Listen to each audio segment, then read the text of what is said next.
Welcome to our channel handmade with এতান্স creations. সবাই ভালো আছেন তো? আজকে আবার একটা নতুন ভিডিও নিয়ে এলাম আপনাদের সামনে।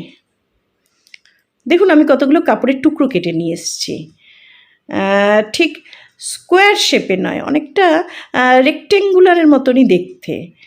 তবে সবকটা কাপড়ের টুকরো আমি সমান কাটার চেষ্টা করেছি, তবে সমান হয়েছে এমন নয়, হয়তো একটু ছোট বড় হবে।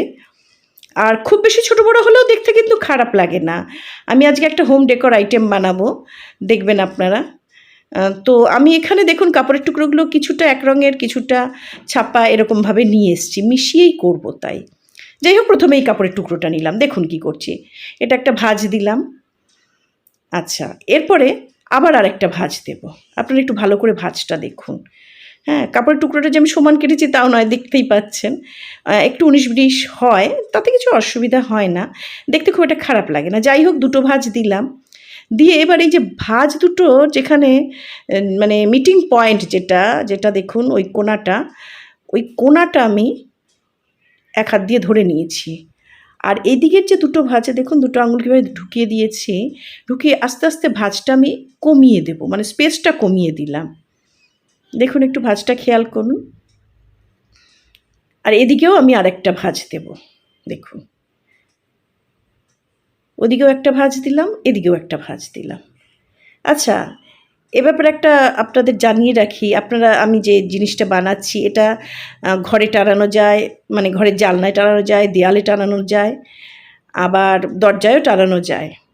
আচ্ছা, এবার আমি একটা সুতো নিয়ে নিলাম। দেখুন সুচটা কীভাবে কোথায় ঢোকাচ্ছি, ঠিক মাঝখানে একটা সাইড দিয়ে নিয়ে গিয়ে মাঝখানে তুলবো আর কি, তাহলে গিঁটটা দেখা যাবে না। আচ্ছা, যে কথাটা বলছিলাম, কাপড় আপনারা এ ধরনের চৌকো কাপড় এক রঙেরও নিতে পারেন, আবার ছাপাও নিতে পারেন। আমি যেমন একটা বানিয়েছি, সেটা হচ্ছে সব ছাপা কাপড়ের, বেশ কিছু ছাপা কাপড় দিয়ে ওটা বানিয়েছি। আচ্ছা, এই যে গিঁটটা দেখা যাচ্ছে, গিঁটটা ভেতরে ঢুকে যাবে, এখানে আমি একটা সেলাই দিয়ে দেবো, তাহলে গিঁটটা আর বাইরে থেকে দেখা যাবে না। তো যাই হোক, আপনারা এক রঙের কাপড়েরও নিতে পারেন, যেটা আমি একটা করেছি। আবার আরেকটা বানিয়েছি আমি বিভিন্ন ছাপা কাপড় দিয়েও। আর কিন্তু আজকে এই ভিডিওটা আমার মনে হলো আপনাদের সামনে যখন করছি, ছাপা কাপড়ও নিই, আবার এক রঙেরও কাপড় নিই, মানে একবার ছাপা কাপড় দিয়ে করব, একবার এক রঙের কাপড় দিয়ে করব। আর তারপরে যখন জানালায় বা ঘরের দেওয়ালে কোনো একটা হুকে যদি টানিয়ে দিই, দেখবেন দেখতে দারুণ লাগে। আবার দরজার পাশেও টানানো যায়। যাই হোক, এই অবধি আমি সেলাইটুকু করব, পুরোটা সেলাই করব না, পুরোটা সেলাই করলে দেখতে ভালো লাগবে না। এইটা এই অবধি আমি সেলাই করে নিলাম, ঠিক আছে। আচ্ছা, এরপর দেখুন এতটুকু ফাঁক রইল, এখান দিয়ে আমি সুচটা ঢুকিয়ে দিচ্ছি। সুচটা ঢুকিয়ে দেখুন ওই সাইড দিয়ে আমি তুলছি, কিন্তু সেলাই কিন্তু বাইরে থেকে দেখা যাবে না, ভেতরেই থাকবে সেলাইটা। দেখুন হয়ে গেল একদিকের সেলাই। এবার এইদিকেও সেই একই রকম আমি সেলাই দিয়ে দেব, সেই একই রকম সেলাই। আচ্ছা, একটা কথা আপনাদের বলি এই প্রসঙ্গে, আমার ভিডিওটা দেখে যদি আপনাদের ভালো লাগে একটা তো লাইক দেবেন, সেই আশা তো রাখি। আর আপনারা কেমন লাগলো ভিডিওটা কমেন্ট বক্সে প্লিজ জানাবেন। আর চ্যানেলের নতুন বন্ধু হলে আমার হ্যান্ডমেড উইথ এতান্স ক্রিয়েশনস চ্যানেলটা সাবস্ক্রাইব করে আমার পাশে থাকবেন, তাহলে আমি নতুন নতুন ভিডিও যখন নিয়ে আসবো আপনারা সেটা দেখতে পাবেন। আচ্ছা, দেখুন এইদিকেও আমি সেই রকম ওই অতটুকুই সেলাই দিয়েছি, আর এর বাইরে আমি আর সেলাই দেব না।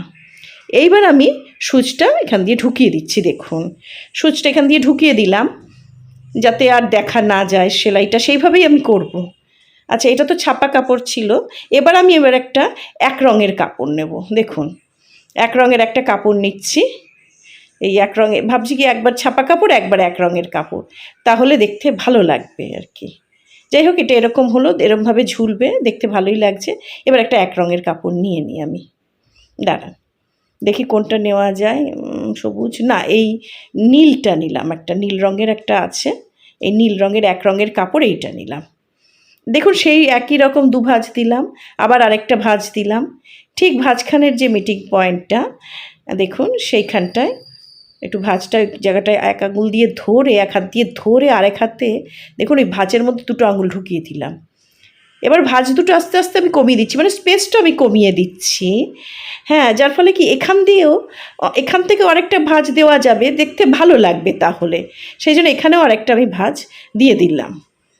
এইবার ভাঁজটা ভালো করে দিয়ে নিলাম। তাহলে এইবার দেখুন সূচটা আমি কোথা দিয়ে ঢুকাচ্ছি, এই নীল কাপড়ে কোথাভাবে ঢুকাচ্ছি যাতে সেলাইটা দেখা না যায়। হ্যাঁ, দেখুন দেখুন এই যে এইখান দিয়ে আমি ঢুকিয়ে দিলাম। দেখুন কিভাবে ঢোকাচ্ছি, ঠিক এইভাবে ঢোকাচ্ছি। আচ্ছা, এবার দেখুন, এই যে দেখুন ঢুকিয়ে দিলাম, দেখুন কিভাবে ঢোকাচ্ছি। আচ্ছা, আমার কিন্তু সুতোটা কম হয়ে গেছে, সুতোটা আসলে একটু ছোট নেওয়া হয়ে গেছিলো, তাতেও কিছু অসুবিধে নেই। এখানে আবার আমি সূচে নতুন করে সুতো ভরে আমি আবার সেলাই করতে পারবো। দেখুন কীরকম গ্যাপ রাখলাম, ওটার ওপরেই এইটা, মানে কোনোটার গায়ের ওপরে পড়বে না আর কি, তাহলে তো কাপড়গুলো দেখা যাবে না। আবার সেই একই আমি সেলাই করে যাচ্ছি। আর সুতোটা যেহেতু ছোট হয়ে গেছে, এখন আমায় নতুন সুতো নিতে হবে, তাই আমি এখানে একটা গিট দিয়ে দিচ্ছি যে এরপরে আমি সূচে নতুন সুতো ভরবো আর কি। আচ্ছা, এইবার দেখুন আমি নতুন সুতো ভরে আনি, তারপরে কমপ্লিট করব। একবার ছাপা কাপড়, একবার এক রঙের কাপড়, আবার এরপর একটা ছাপা কাপড় নেব, তারপরে আবার একটা এক রঙের কাপড় নেব। দেখতে থাকুন আপনারা ভিডিওটা। নতুন সুতো সূচে ভরে আমি আবার চলে এসেছি। দেখুন ওই দিকটায় অল্প একটু সেলাই করেছিলাম, এবার আমি আরেকটু সেলাই ওদিকে দিতে হবে, আর এদিকে তো সেলাই দিতেই হবে। ঠিক আগের বারের মতোই আমি সূচটা ঢুকিয়ে দিলাম, আর তারপরে দেখুন গিটটাও আবার সেই ভেতরে ঢুকে গেল। এবার এদিকে বাকি সেলাইটা দেবো, আর ওইদিকে আরেকটু সেলাই দেবো। এরপরে আবার একটা ছাপা কাপড় নেব, আবার একটা এক রঙের কাপড়, এইভাবে চলতে থাকবে। দেখি কেমন হয় দেখতে।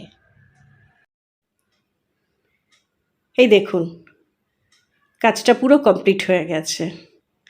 এবার দেওয়ালের একটা হুকে টানিয়ে দিয়েছি, ওপরে একটু বাড়তি সুতো রেখে একটা ফাঁস মতন করে নিয়েছি, তাহলে হুকে টানাতে সুবিধা হবে।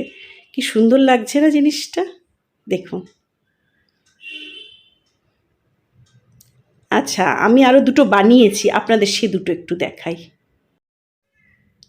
এই দেখুন আরও দুটো বানিয়েছি, একটা এক কাপড়ের ওপরে, মানে এক রঙের কাপড় দিয়ে দেখুন। আর একটা পাশে যেটা বানিয়েছি সেটা একটু ছোট, সেটা ছাপা কাপড়, প্রত্যেকটা কাপড় ছাপা, সামনের ছোটোটা।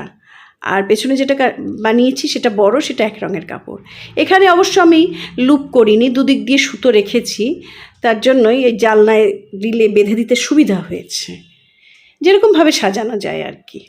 আচ্ছা, এবার এক সেট কাপড়ের গয়না বানিয়েছি, কিভাবে বানালাম সেটা আপনাদের দেখাই।